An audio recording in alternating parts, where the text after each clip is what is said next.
Okay, guys. Good morning, good afternoon, good evening, wherever you're watching from. Please like, subscribe, and share. Right, hit the subscribe button right here. Check this one out. It's on Amazon.com. Look up an ebook or shop. I just click on it. Nothing in fine. Should please, okay? Rock. I'm from the far Omega. Ah. Àwọn guys wọ́n sọ wípé síbàjọ́ mi bá wọn pé wọ́n ní tí bá ṣe dáadáa máa bá jù bẹ́ẹ̀ lọ ní one day. Wọ́n ní iṣẹ́ tí màá ṣe ni wípé máa lọ lọ́gẹ̀dẹ̀ nígbà tí adé dixon àwa lọ lẹ́gẹ̀ẹ́. Àwọn ìbọn ti sọ fún mi wípé kí n sá lọ ọba jáde. Ìlà ìlú ìtàlá ìlú everybody dey shop ìsàlẹ̀ ìlú. Ìtò ṣẹ́jú pẹ̀rẹ̀ wọ́n ti gbé ọjọ́ fún mi. Ìtò ṣẹ́jú pẹ̀rẹ̀ àyà kéèké ti péjọ. Ṣé bọ̀bọ̀ wípé ọ̀pọ̀ tó láti mú mi? Ṣé bọ̀bọ̀ wípé àyà kéèké ló bá lọ́wọ́? Ayé ti já. Orí ọ̀dà.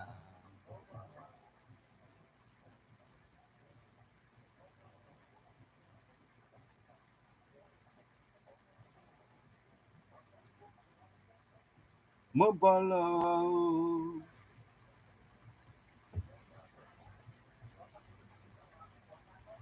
Mo bọ́ lọ́wọ́ o. Mi tí o. Glory, glory, hallelujah. Glory, glory, hallelujah. Alpha, Omega. Yes, all horrible. You know, there is no way we can make it happen without Him, the King of Kings and Lord of Lords, making it possible for us to see this day, this beautiful day, the 20th day of January 2025. Ụbọchị akara aka ka ọ bụ nnukwu ụbọchị because right above Fundua, the President of America, the President-elect is being sworn in as the President himself, Donald Trump. It's a great day. Onye mere anyị ji wee na-enyegodu Chineke ekene for making it possible for us to see this beautiful day.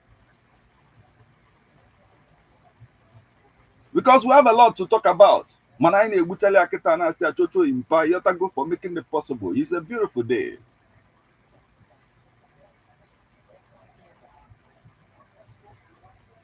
And it's about to go down Nebona at the 103.5 FM. Eman Kone say at the weekdays in the morning once it's 8:20. Yep, October a winner session. And I spotted the imperialism before her Iberiberism. And this is how we ball into this particular edition of Birthday Splash. Oh, more one kind of metal. Yes, Okwifo na ya to go down. Wiki Biro. God is a course at the right about Fundua.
Yo, welcome back to Ebona, the 103.5 FM. And we apologize for that little break in transmission. But we are back to serve you better. And this is Birthday Splash unfolding right before your before. Yes, in as much as an American they celebrated the inauguration of President Donald Trump today, Kosi Adigodo on a very good day, but in Zania, a phone Nki Baswa. N'ọkụ agbacha agbacha na-agba na LA, Los Angeles of United States of America. Na ijesia n'internet fụgasịa ife na-eme di ya, because ọkụ a na-agba di ya bụ a na-describe ya as the most expensive hazard enwego na the history of America. Because na iluo na LA, Los Angeles ebe ihe a na-eme, ndị nọsị di ya the well to do, most of them celebrities, yotago. But at the same time ọ affectkwa ndị na-enwere ka ọra fa. At the same time ọ affectkwa second class citizens, like second class individuals, families as well ka o si adị. And our heart is going out to the families of these people. Go see them n'ụtụtụ afọ. Yotagodo. A lot is happening. Money just on internet where for say comment na-agasị there. A lot and I say yes, that serves them right. Upon these celebrities and haga for say.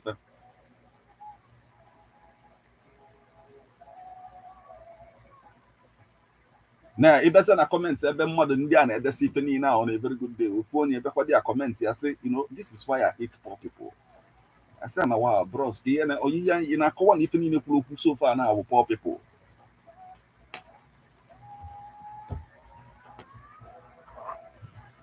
But the reason why this thing CGM when in Japan at the same internet at the time, social media, it focus here videos and circulate like some places where people are making mockery of God, all in the name of entertainment. Because some people say now only need each of man, take care of man. Need take care of man if not somehow na obi adroshi make more than dano. No ya melo kwaj we na agba. But there's no, no need, trying to demonize the people, because now anyone believe na Chineke okwa mercy affect on a very good day. Okuna wago now as we speak, and we go, some families will destroy their home, but only in capital, the statue of Virgin Mary there, okwa metodia 1 beat, or cardiac body. Or henina ya na egosi anyị na Chineke no, yotago anywhere dire, ọ na happen. Akoko otipoju. Yes, we have a lot to talk about this morning, but this is to tell you, you have to go that this party right here is your party. Get involved. Celebrate the beautiful people who are celebrating in your life today. Makoi is celebrating on a very good day. So you should celebrate the beautiful people celebrating in your life today, or birthday, anniversary, or wedding anniversary, convocation, whatever it is. We are here to celebrate with you this morning. Go to right about Fundua. So you send SMS or WhatsApp messages with name and number of the person you want to celebrate on 081 38 39 7740 or 081 39 25 6742.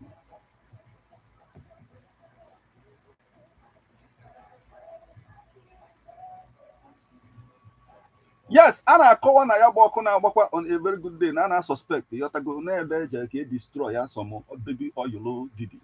Can destroy some evidence on human didi. The man and P Diddy, who goes by the name Puff, Combs. It was the Puff Daddy back in the days.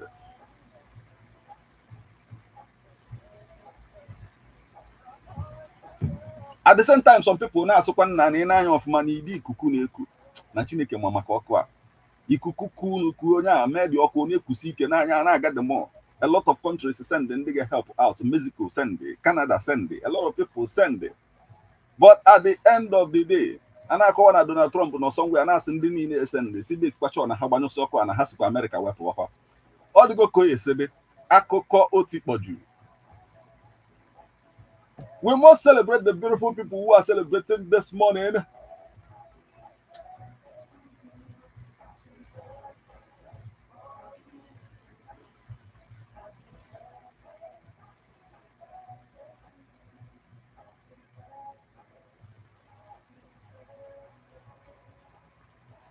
Yes, today is the birthday of David Lynch. He is an American filmmaker, television director, visual artist, musician, and occasional actor. On January 20th, 1946. And I say again this morning, happy birthday. Yes, Oyo. Yes, today is also the birthday of the former U.S. ambassador to the United Nations and also, you know, the lady that contested with Trump, you know, during the Republican, you know, presidential candidacy, represent. She was the one that contested with Donald Trump against Donald Trump. Then she goes by the name.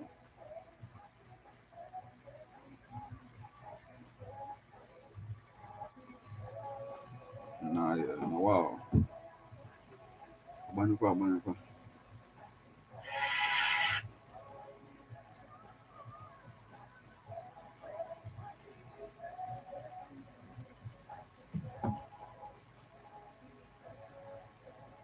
Yes, she goes by the name Nikki Haley.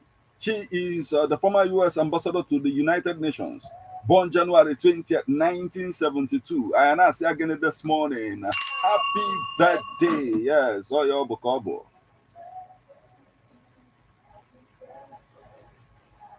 Today is also the birthday of, you know, American stand-up comedian and television host, you know, Bill Maher. He is a, you know, a massive critic of Donald Trump, born January 20th, 1956 in New York City. And it is ironical that at this time, na ta only celebrate birthday yaka ana inaugurate only kasi criticize and born January 20th, 1956. I now say again this morning, happy birthday. Yeah, soy hobo kobo.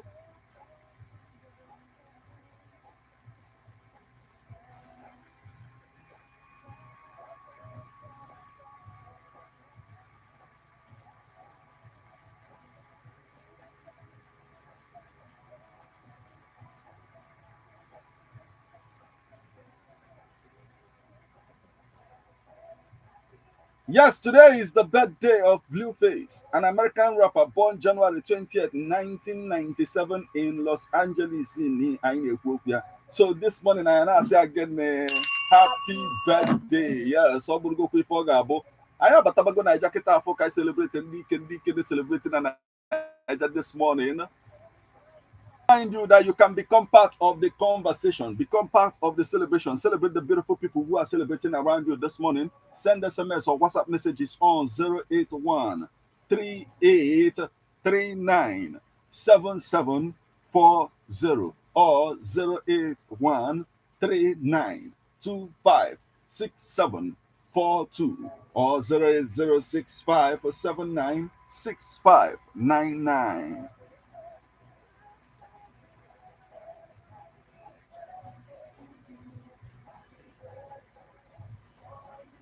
na ị ga-elote na mgbe Donald Trump na-eme campaign ya na o kwuru na ndị Haiti some of them na ha na-eli nkịta mmadụ na ha na-elikwu cat.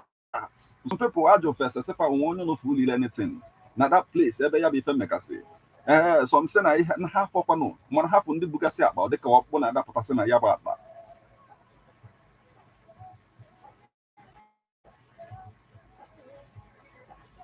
mana ife mere eziokwu bụ na American government je haya gasịa ndị Haiti ka ha bịa lụọ ọlụ some Americans ama nlụnwu n'isi onwefa on a very good day like a lot of things na-emegasị yotago ọlụ papụ na ndị befa achọzi ịlụ at a time yotago ọ dịka na ndị eji emegasịa ndị eji akpọbatasị ife a bụ ndị 404 ka eji akpọbata na this matter ha abatazia dị a after ọlụ ha lụsị ọ dịka eji emebe the activities of 404 Trump wee nọrọ ebe ọ nọ na-alacha mkpu na na-erikwa nkịta ndị mmadụ biko akụkọ otikpọju mana ọ bụrụ na ịfụ ka esi etriti nkịta na Amerịka eyotago onwe ndị igo nkịta ihe ịbụ nkịta nwere ike ịgụba aka nna agwago maka a na-etriti nkịta so much yotago onwe onye chi warning gwa Americans na ọ bụrụ na nkịta nọ na Afrịka wee chọpụta ka esi etriti nkịta na ụnụ ga-enwe immigration problem na nkịta niile nwere ike ịbasi kenu yotago na-apado na-eje Amerịka ko na-eje ka anyị celebrate ndị ike na-celebrate this morning.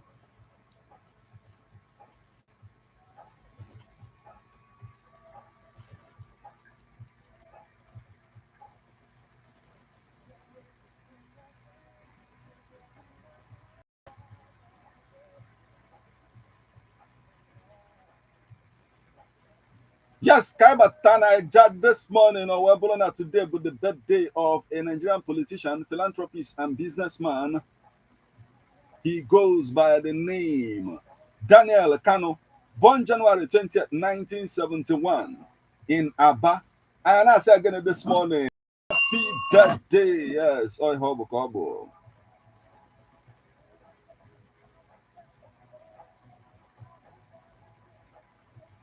Today is also the birthday of a great Nigerian comedian and TV host. He goes by the name Teju Babyface, born, January 20th, 1979. And I say again, happy birthday. Yes, oi hobo kobo.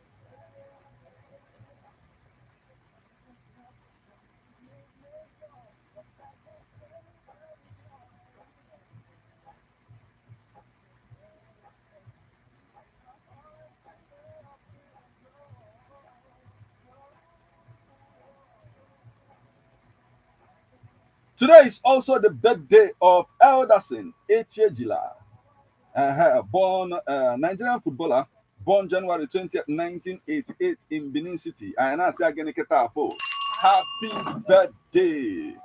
Odigo Koye said, we must proceed.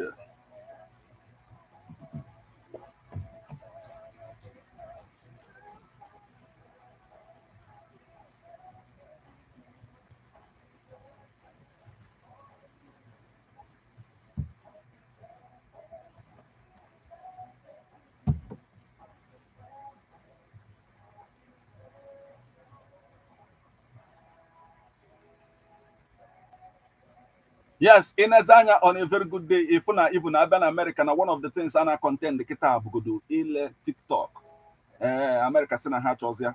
Mana Donald Trump also na one of the people who know TikTok assist. Yatako near like head so zina support kitab. Because no hot na TikTok so when you like kanya we broke president America again.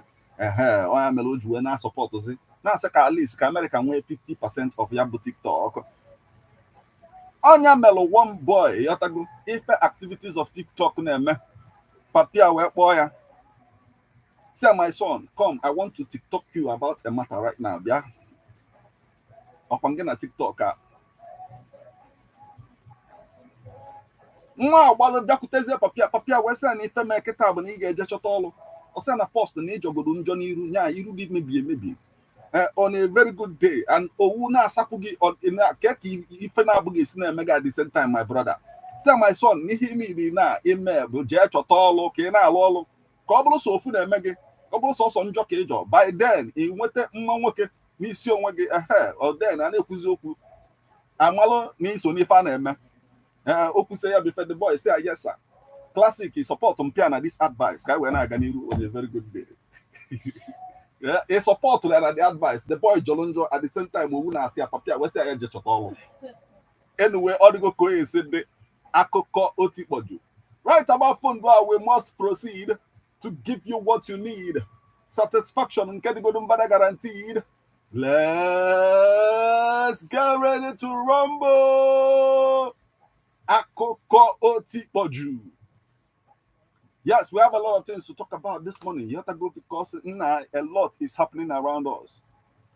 And the right about Fundo, I have to we go na session. Can I spot what the pioneerism before her iberiberism goes at the Godono Totua for Akokon keys, I do Mabatano Totua. Bona Enwelo, a kind of situation between the gospel singer, Messi Shingo, Yatago, Esbutonia Gunatas good weekend is young. Anyway, it's a kind of situation between Yawa and former manager, that is the man that signed her into the record label and about Easy Concept. Now, Fana Bona Peligodia as at now, and not just them. Anyone who, rumors now, another artist in the record label at the time. Now, Sokwi Isupa, the same chief executive officer of Easy Concept. Now, Mr. Shin a claim there was some amount of Okwasinia Osizi, no near the money. Yotako and Doyamelo, Yamabu, Mr. Shin would you try where we court to be so ordinary gear back.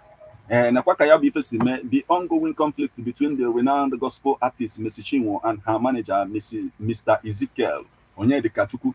who is also the chief executive officer of Easy Concept, is becoming increasingly intricate.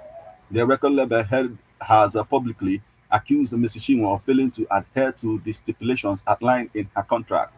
He further alleged that she has been leveraging her influence and connections within her religious community to undermine his efforts and disseminate misleading information regarding the circumstances surrounding their disagreement.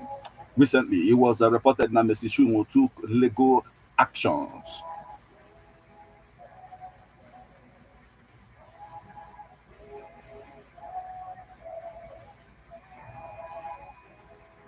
Yes, it was reported that Mercy Chinwo took legal action by approaching the Federal High Court in Lagos, overseen by Justice Alexander Owoye, has since issued an arrest warrant for her manager in the light of serious allegations of financial misconduct, which involved a significant sum of $345,000.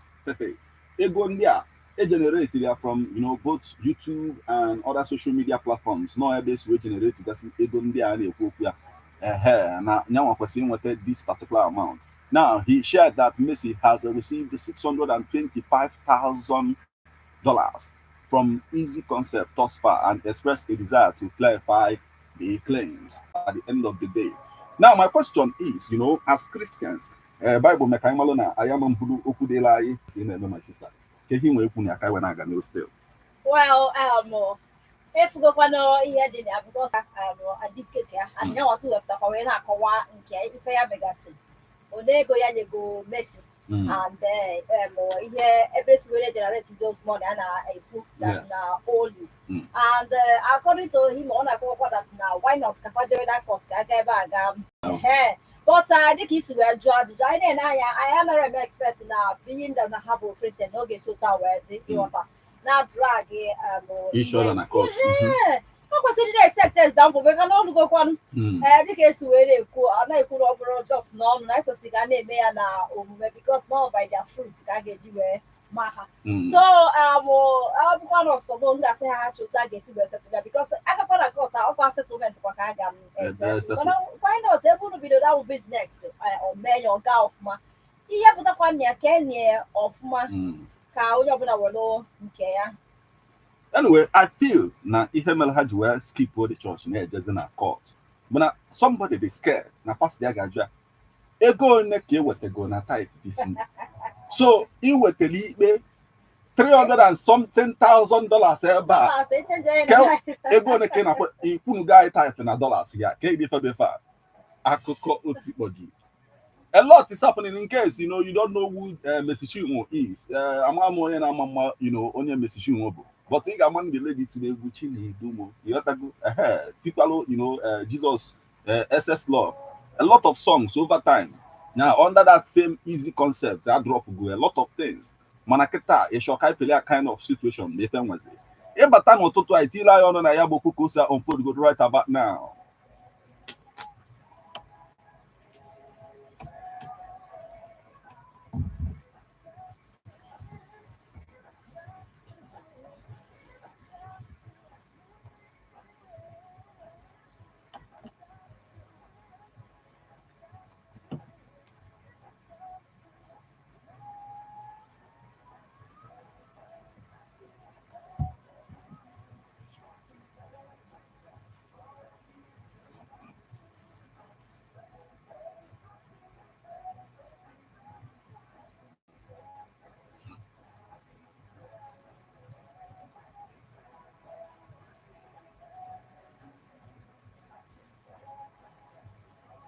Yes, akụkọ ọzọ anyị ji mabata n'ụtụtụ a wee bụrụ akụkọ na-aga viral on social media right about now.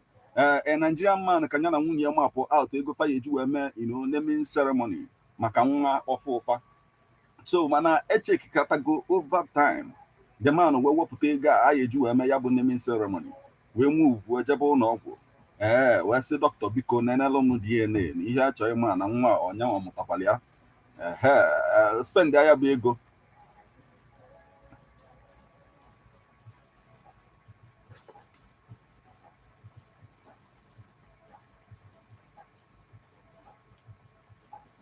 Nakwakaya Bifesime, a Nigerian man has stunned the internet by revealing that he used the money meant for his child's naming ceremony to conduct a DNA test to confirm if the child is truly his. The revelation was made in a post that quickly gained attention on the popular social media platform X, formerly Twitter.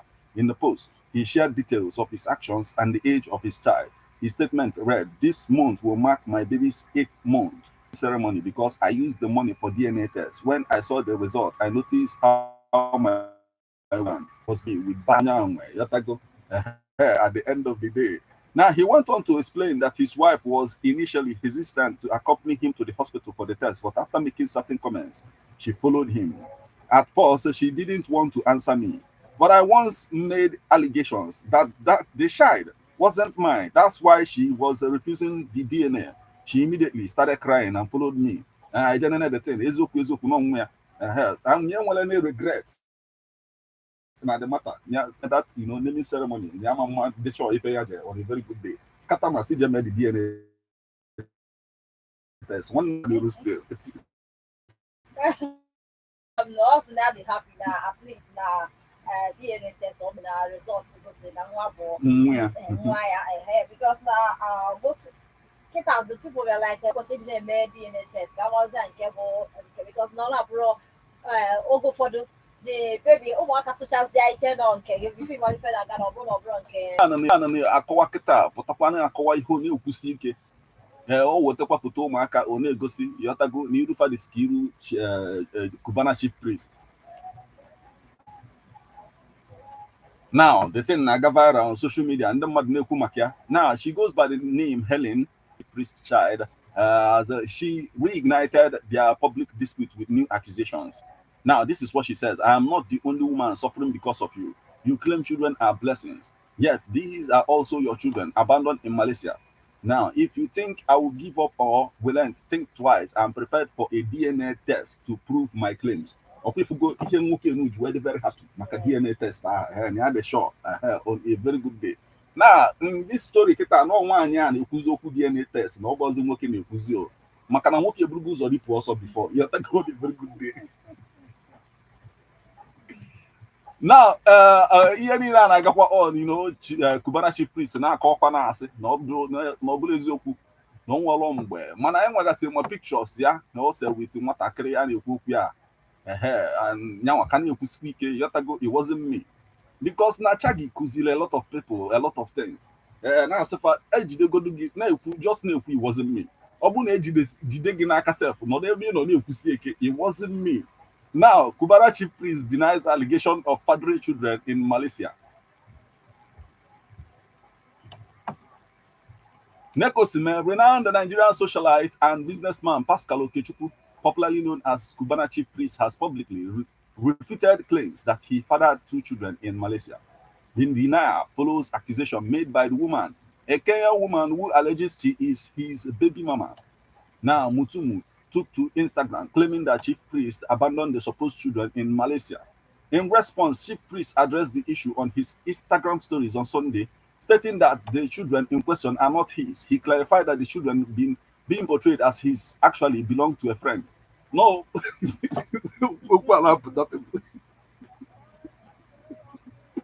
Anyway, one na why can he work na ka kai wala ka pani rusti. On the one I got to know I want to know why Kenya to go to because now chief priest I want bonya no go why without omo Kenyawa. So I want to hear na mo Helena Deleje. Of course no need but na ko na woro ihe basata ya na Helen na aka ya di ọcha na nwa boku nwa ya Helen na gwa bia ka bia me DNA test ka ịmalụ nke bụ nke ne bo ya wazi na akwa dupa ya chọrọ kuma DNA test ya yo na-ekwuzi na awolo na ụmụ onye osi onye a ji eme di DNA na obodo wa anyway so make sure that at least na oge ya ntị ọtakwa another people kwa na-asịkwa ụmụaka ọzọ na-asịkwa na ọtọkwa na nke a na-akọwa da no nwere no friend ya bụ ihe those children na ọ bụrụ ya gwa onye ka na-ekwu na o nwere ihe ezo onye ọbụla kwesịrị ịkpachapụ anya ya matter what goes on no work aga. Anyway, all the go koyi sibe e bata n'ụtụtụ a itile anyị ọnụ na ya bụ okwu kedu ka isi wee ghọta ife niile aka o si aga right about now. Classic ga-akọzila anyị one or two ka anyị wee na-agakwa n'iru still. Classic. Okay, so love. Do you know Oh, ihe ọ chọrọ ka enyere ya na ọkwa sị na the person dey stubborn. Wee welu stubborn hand. At the end of the day, kịta ọ na-asịkwazi mba ha asị ọ ya jebe love a or a very good day. Anyway, bata n'ụtụtụ. Okay, so I don't know why a man don't quite involved this time around. So in Kenya, I decide I almost tell admission. Now school would outside Nigeria, China. China come with the admission at the engineering corpus legal study. Bam. Or probably the same love me call you decide there. Yeah, manga. Go there because then you want to go there and open up for that go at the Alcona China break here. So love. Surprisingly, 3 months after the girl getting